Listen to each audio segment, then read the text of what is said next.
Hello, ഇതാരേട്ടാ? Little mixing engineer.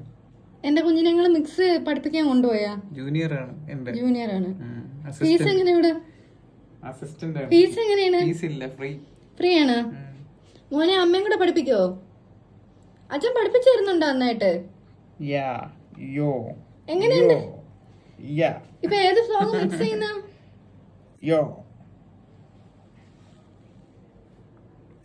അപ്പൊ ശരി, നിങ്ങൾ അച്ഛനും മോനും കൂടെ മിക്സ് ചെയ്തോ. അപ്പൊ ചേട്ടൻ അസിസ്റ്റന്റ് ആയല്ലോ. അസിസ്റ്റന്റ് ആയില്ലേ സ്റ്റുഡിയോയിലേക്ക്? Assistant engineer. എങ്ങനെയുണ്ട് താങ്കളുടെ അഭിപ്രായം? പറ, ഈ മിക്സിംഗ് പഠിക്കാൻ വന്നതിന് എന്താണ് താങ്കളുടെ അഭിപ്രായം? ഉറക്കം വരുന്നോ? അത്ര അങ്ങനെയാണല്ലേ? ഉറക്കം വരുന്ന. എന്നാൽ താങ്കൾ ഒരു അഭിപ്രായം പറയൂ. മോന്റെ അഭിപ്രായം പറ. അച്ഛൻ എങ്ങനെയാണ് മോന്റെ അടുത്ത് ബിഹേവ് ചെയ്യുന്ന മിക്സിംഗ് പഠിക്കുമ്പോ? അങ്ങനെയൊക്കെ കാണിക്കോ? പിയാനൊക്കെ ഇങ്ങനെയൊക്കെ വായിക്കും. ഇങ്ങനെയൊക്കെ വായിക്കുന്ന പെണ്ണാണ്.